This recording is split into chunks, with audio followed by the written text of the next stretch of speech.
Hi everyone, and welcome back to Project No Buy. In this video, I'm going to be discussing whether it's possible to buy the status symbol without status signaling. Does it ever make sense to buy the status symbol?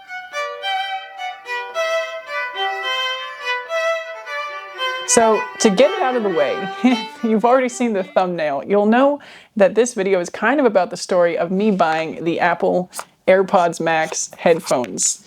And these are definitely a status symbol, an influencer hyped product. This is not a channel that's about the products and the brands. And so now that you know what I'm talking about, I'm going to put them away. And in fact, maybe I should start out with the fact that I actually don't think most people need to buy AirPod Max headphones.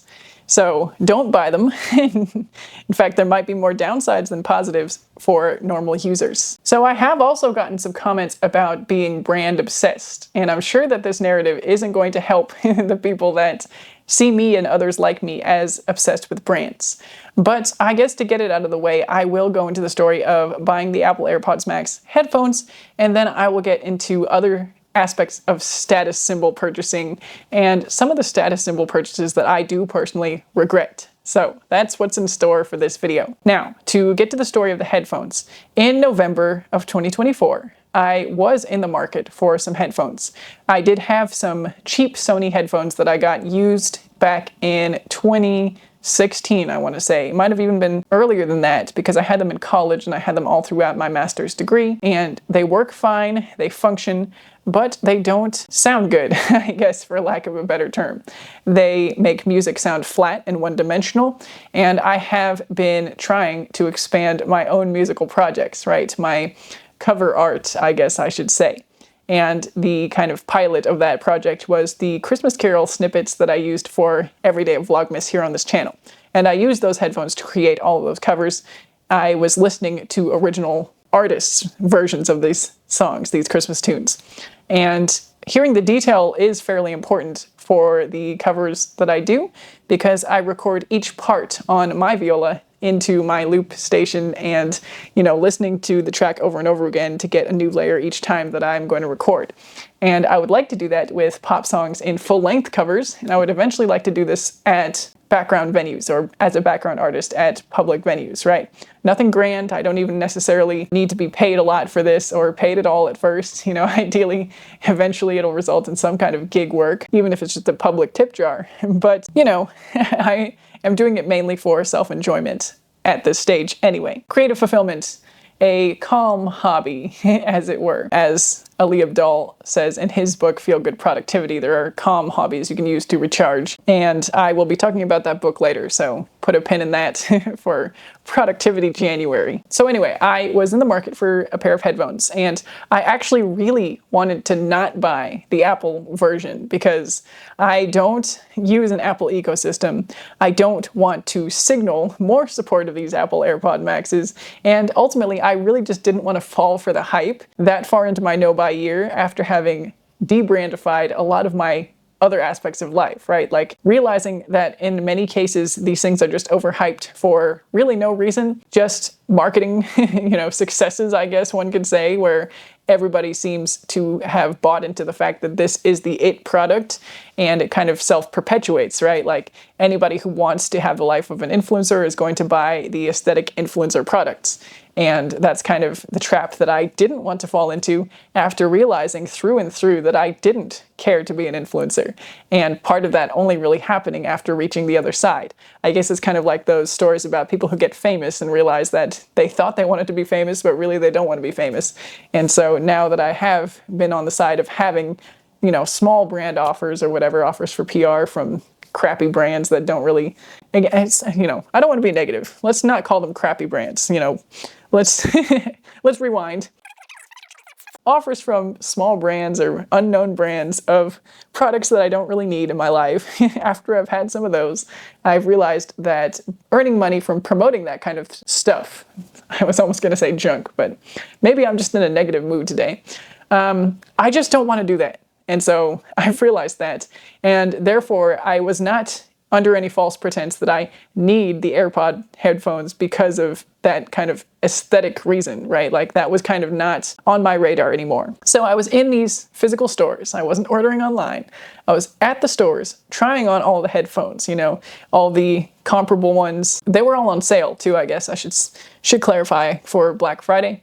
So some of these headphones were, the lowest priced ones I was considering were about $200, and all the way up to the Apple versions, which retail for $550, I guess, but I think they were on sale for $500 even, or $499 or something, close to $500. And I really also didn't want to spend more than I had to spend on these headphones. So I actually initially bought what was the brand? Again, trying to de-brandify this channel, but for these initial stories, it's still kind of a point of relatability. So they were the Sonos Ace. Yeah, okay.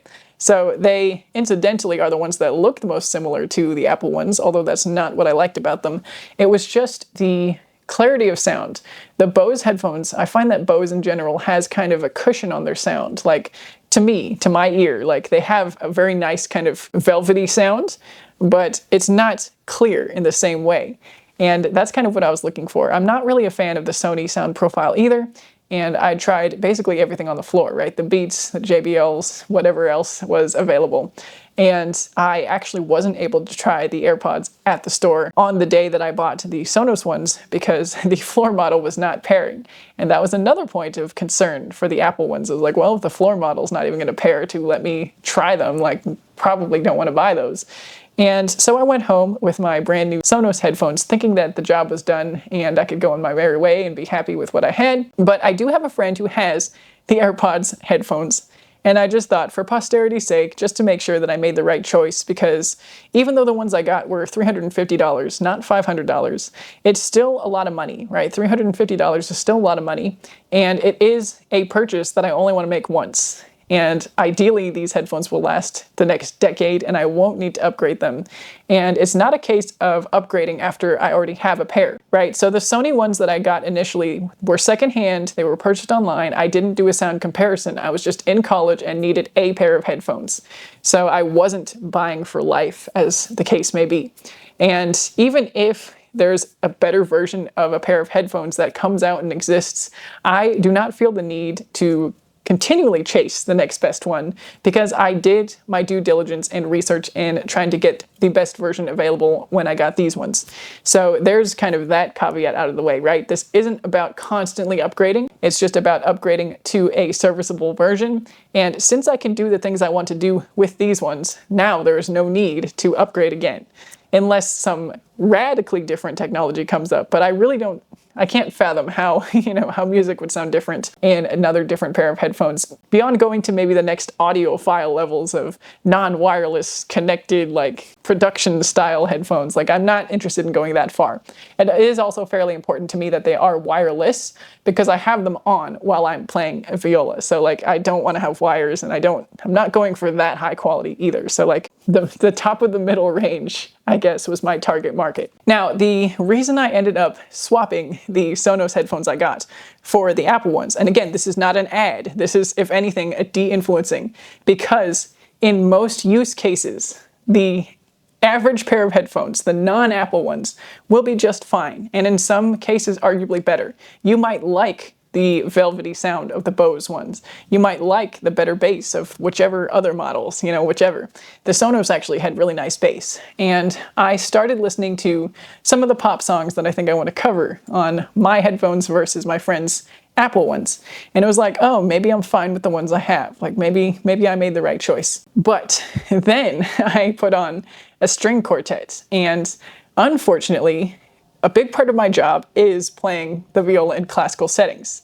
Or fortunately, right? I'm actually very grateful to be able to do this as a job. But for the purpose of the headphones, unfortunately, the Apple sound profile, for whatever reason, is so much more clear with classical music. Like, it's much more, I guess, realistic to the sound of being in the room with the classical performance, which is kind of how classical music is recorded, I guess. Like, the hall is a part of the acoustic in many cases. And for whatever reason, the Sonos ones just kind of flattened all that out. It was not as dynamic. It was kind of one-dimensional.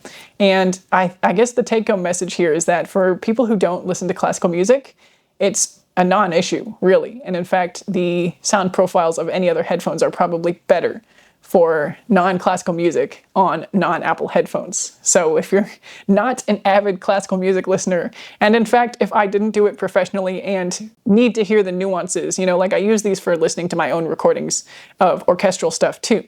So like excerpts in practice, and it's easier to hear more of the clarity of details. Like I also listened to some of my own recordings at my friend's house with both headphones, and it was like, oh, these do seem more accurate to like what's actually happening on the viola. So it was a fairly important aspect for me. Now, this test is obviously inconclusive because I didn't test every single pair of headphones with the same parameters. So I didn't listen to classical music on all of the test pairs. You can't really listen to whatever music you want to in the store, right? Like they're hooked up to a demo track. So, those of you who have shopped for headphones might know this already. But if I was able to compare all of them to classical music, side by side, maybe the Bose would be better. But like, I just can't get over that sound profile that they seem to favor just in general. So I just don't know. Anyway, this is not to talk badly about Bose headphones and their sound profile. Like I know many people like them, and if you like them, that's great. And this is not a recommendation video for any particular pair of headphones. In fact,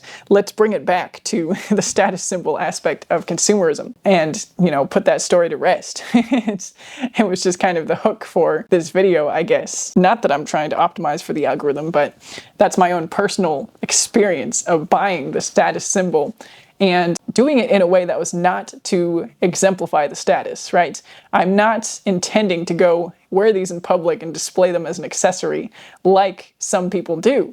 In fact, I think I saw in one of Drew Joyner's videos, he's a fashion creator on YouTube, maybe other medias as well, that he was talking about how headphones did become an accessory, right? An electronic device became an accessory for fashion. And I am not on that train. I have spoken before about how I think sunglasses as an accessory is a little ridiculous because they're for sun protection, and you can't just wear your sunglasses indoors without not being able to see and or like being antisocial in a way that's kind of dehumanizing, and I don't love it. So I'm not on the headphones are a fashion accessory train. That's not why I wanted to buy these. In fact, there were reasons that I didn't want to buy these. But there were reasons that kind of trumped those reasons that I didn't want to buy them and made them the best choice for me at the time. And, that's debatable. You can disagree with me all you want to. But in my own tests of what I needed them for, they turned out to be the best option in my opinion, my estimation. Now, is it possible to have bought these without any of the status signaling? Because nobody who sees me with these is going to know that I did that testing side by side and that I have them specifically because they play classical music more clearly than the leading competitors do, right? Nobody's going to know that. I don't have a t-shirt that says, I didn't want to buy AirPod Maxes, but I bought them for Beethoven.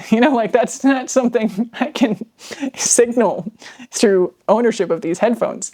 And actually, the assumption is probably going to be that I have them because they're Apple and they're cool and they're aesthetic.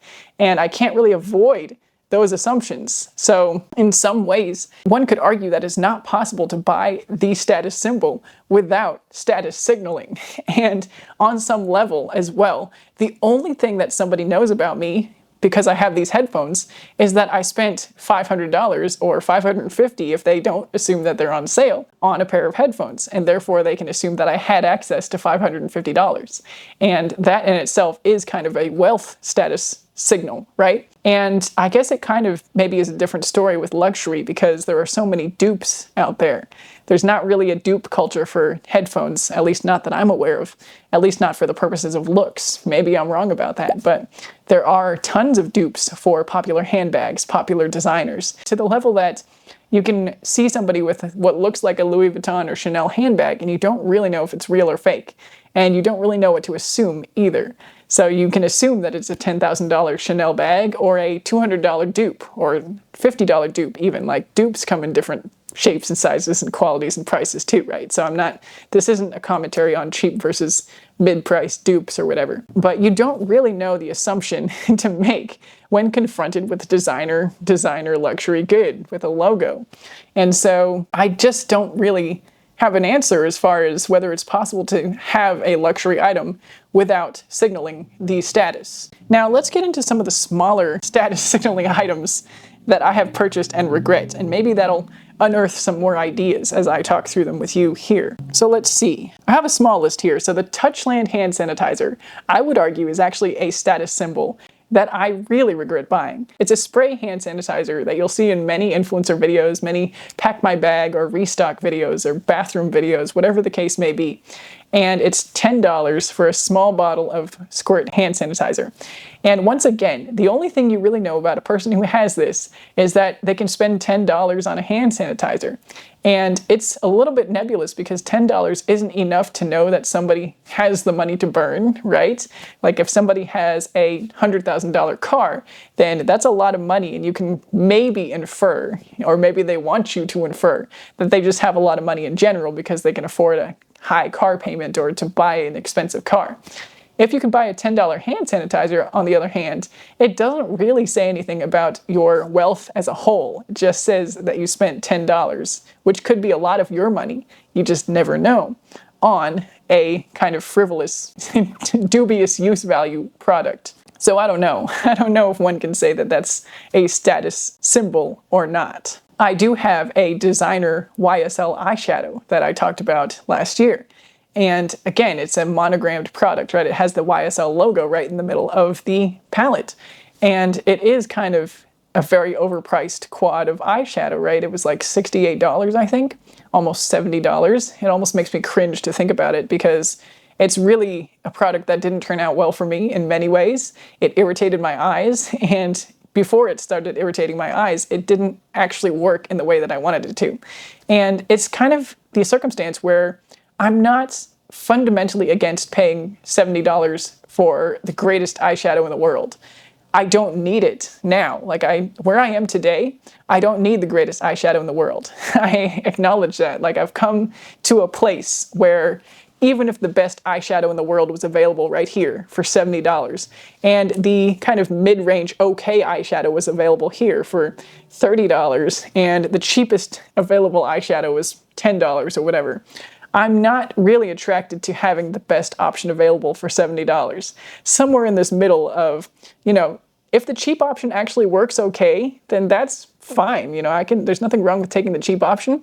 If there's a midpoint here where there's one that works well for me between the $10 and $30 options, like this is kind of where I want to exist now, right? Like I don't need to have, for something like eyeshadow, that's maybe the caveat here as well. Like for something like listening to classical music, that is my actual job and something that I have professed in, something that is my profession and something that I actually should be myself as close to this end of the spectrum as I can possibly be, right? Like me as a classical musician, I'm not okay with being cheap and okay, right? Like I would like to be the best I can possibly be. And it's not that I'm going to charge more to clients paying for my services. Like that's not exactly what I'm saying here, but I do want to be worth what I'm paid at, for example, the symphony where I work. I don't want to be over here, okay, being paid. That's actually one of the problematic natures of working at a symphony, because if you're on a salary, you're kind of all on the same salary if you're in the section, and if you're paid per service, it's the same service pay. But some people are kind of putting in somewhere around here of effort and quality, and some people are more here putting in some cases, more work to have a better output, but the compensation is oftentimes the same. So there's, a side tangent there. But anyway, in the case of something like the eyeshadow, it was a really poor choice for many reasons and a regret because the quality of the product, I guess, leaned heavily towards the status symbolism of it. The packaging, the logo, the designer label, and less of the payoff, at least for me and my money, went into the use value of the product. And like I said, it's not that I'm against spending that much on a product that works in principle, although it does have to be in the right category to make sense for me in my life these days. There's also those things like the Chanel hand creams and the lipsticks and the Dior bag that I own from my mom's friend who passed it down.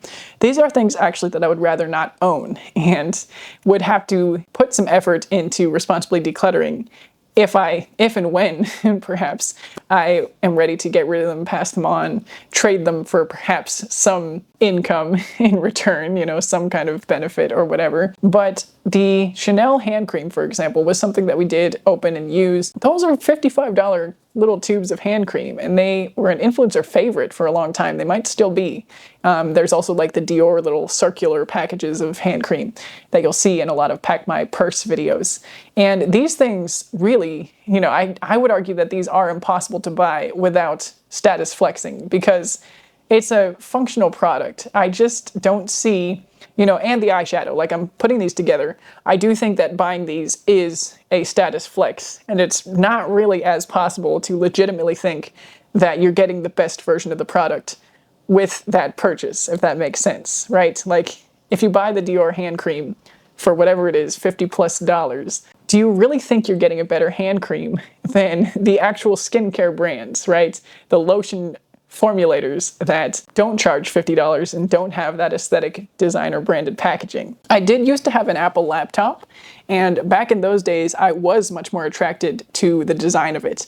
I don't have an Apple laptop anymore. I would never go back. I did get a lot of use out of that laptop. I got it when I graduated high school in New Zealand for college, and I used it throughout all of my college. So I guess that would have been, what, from 2010 until 2019? So about 9 years.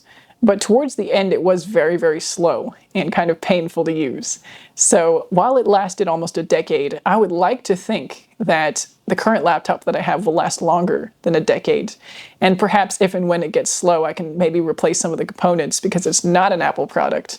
So maybe that's something that remains to be seen. But I'm not really interested in products for the sake of having a particular brand at this time anymore. Other products I have on my list here, not all of which that I've bought, but things that come to mind when I think of status symbols in products that you can buy.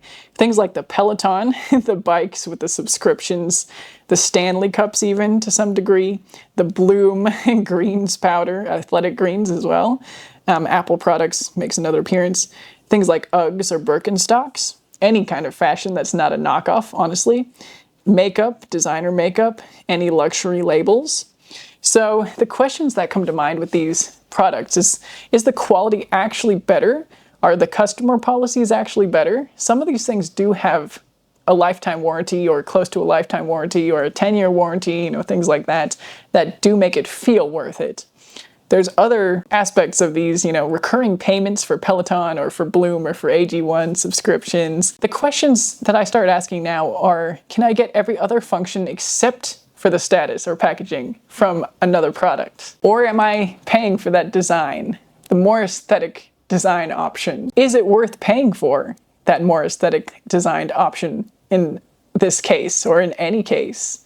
And I still kind of think that my recent kind of designer clothing purchases, and by designer I mean like the expensive jeans that I got, the expensive sweaters, you know, I'm not on the luxury label for clothing. Like I don't have any Chanel pieces of clothing or whatever, you know, I'm not there.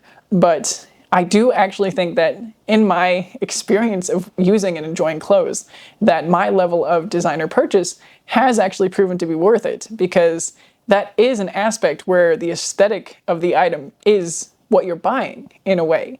And I know some of you will not agree with me in the comments. We've had some of these dialogues already. And I'm still very firmly of the mindset that I don't need any more clothing for 2025 and beyond. But I still appreciate, for example, the Baba sweaters that I have and the jeans that I acquired. I still appreciate those a lot. And even, you know, the Toby pants that I got with the specific shape. And it's not because of the designer, but it's because of the aesthetic design of the garments, right? The aesthetic design of the actual item. And I guess on that note, you could argue that for some people, the aesthetic design of the hand cream is what they're buying. And I guess in some ways, you know, I did argue that you can't really buy that without the status, because you could argue that you could buy a comparable functional product in a different hand cream, right? You could get something actually designed by a skincare manufacturer, and therefore you are buying the status. So by that logic, I suppose I am also buying the status when I buy a thoughtfully designed or artistically designed clothing piece. And I guess I'm on board with that in a way. Like, maybe it's not possible to buy that kind of stuff without status signaling, even if I'm not trying to consciously status signal by having something like a sweater in a particular brand, in a particular shape, with a particular aesthetic design. But then again, there's still the realms of designer sweaters or designer jeans. You know, like there's the, what was it, Bottega Veneta jeans that were $6,000, right? And I guess I would still argue that that's more of a status signal than the $500, $430, you know, whatever it might have been, jeans that are kind of in the middle of the two extremes. And I guess, I don't know, it kind of begs the question that as long as there's a more extreme, like, is that, you know, you're not signaling the highest status that's possible to signal? Like, this is an ongoing conversation, an ongoing sequence of questions and ideas about the place of our purchases within consumer society. And reiterating that my goal this year is still to be on the zero purchase end of the spectrum, but it doesn't undo the purchases that I made in the past, and it doesn't undo my daily use of these items that may or may not be status symbols. And I guess, is that a reason to not buy something because of the status symbol nature? I criticized an influencer last year because she was saying that a $700 sweater would make her look less approachable. And I clearly have not been able to stop thinking about that idea because on the surface, I think that's ridiculous. Like, I don't think people's approachability depends on the physical things that they're using. But I keep coming back to it because the fact that I have a $300 sweater, for example, you know, is that visible enough that it makes me somebody who has an expensive sweater? And does that make me less approachable to somebody who would never spend their money that way and or possibly just doesn't have that kind of money to spend?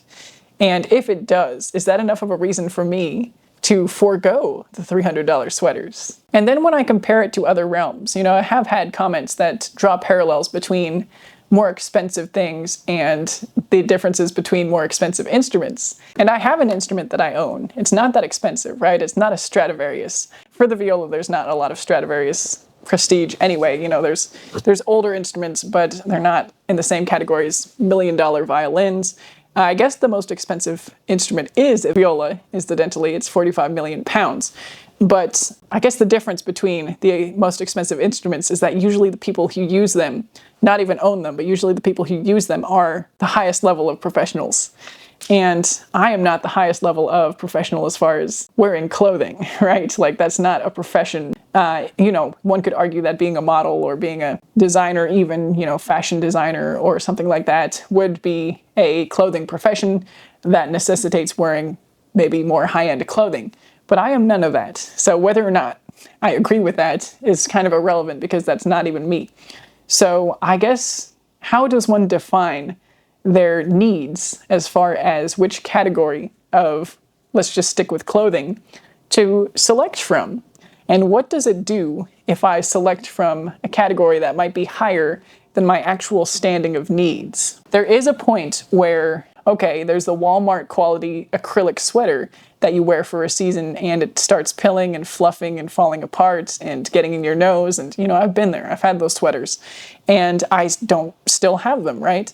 And then there's kind of the point where you get maybe a cotton sweater or a wool sweater.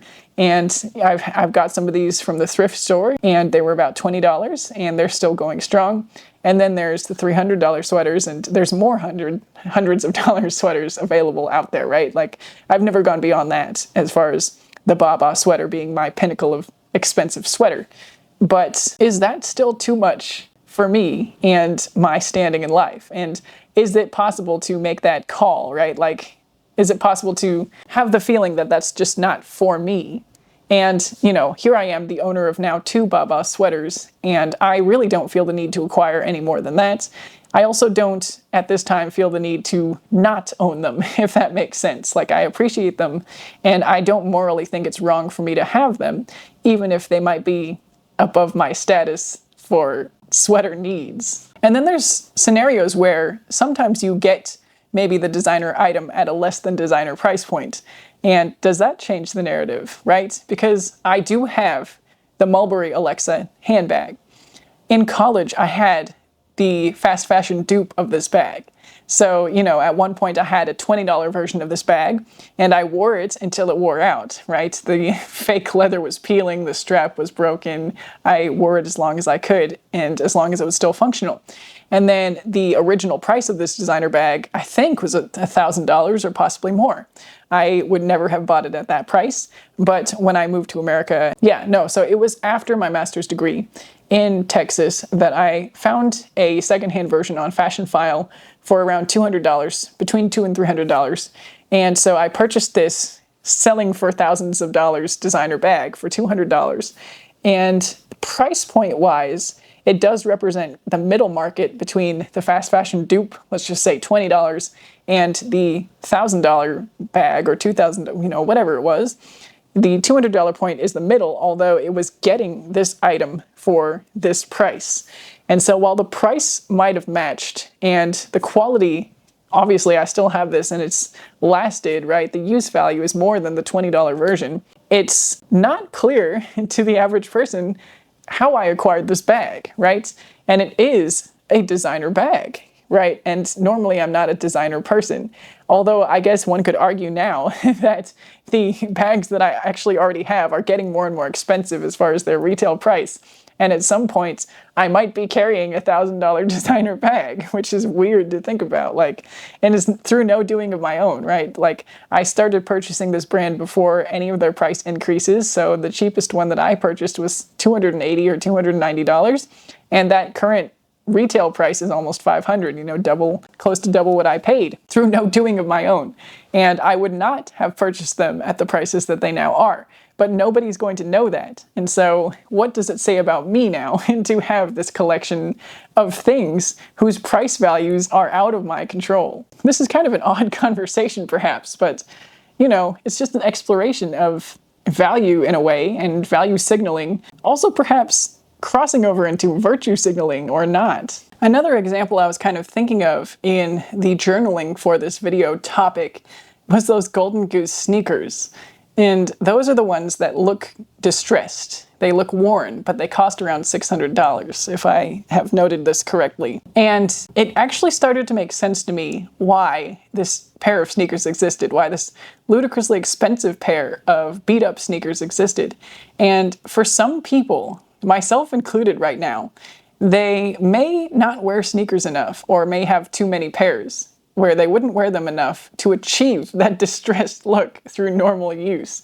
And so there's this option available for people with enough money to buy the look of having used their sneakers that much, which, you know, that's a truly bizarre kind of maybe virtue signaling of using something that you own long enough to actually wear it out. Plus, people who know that these are $600 sneakers will not be fooled by the virtue signaling of having used the sneakers. Like, it's kind of a weird paradigm of why are we buying things that make it look like we use our stuff when we don't actually use them. And in fact, we had to spend so much more money than it would have cost to just buy a pair of sneakers and wear them every day until they got that rugged, worn out look to them. So anyway, while I'm on the fence about this topic in general, part of me has fun examining these things in these kind of overthinking ways. If you have been here for any length of time, you will know that I am an overthinker, and that's kind of what I do here.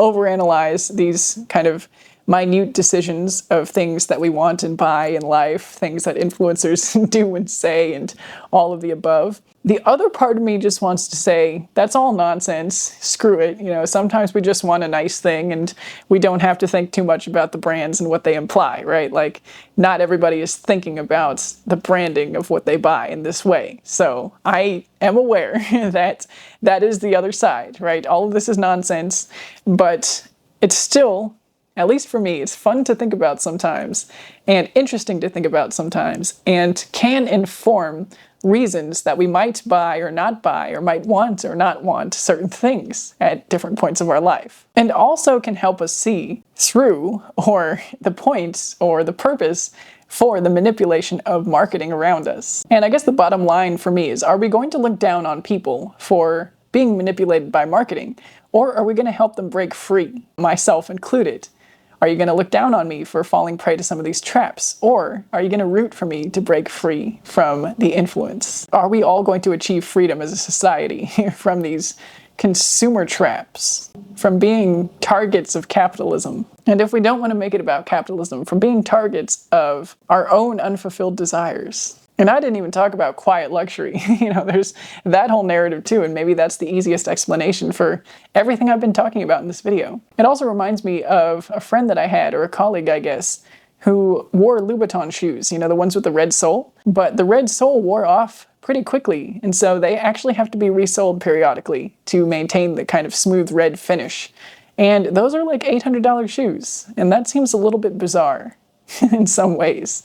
That the most expensive shoe that I know of is the one that actually has to be maintained the most. So anyway, there's multiple facets, multiple avenues.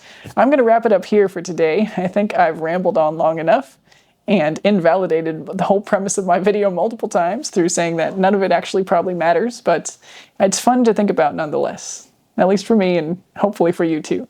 All right, bye for now, and I'll see you in the next one.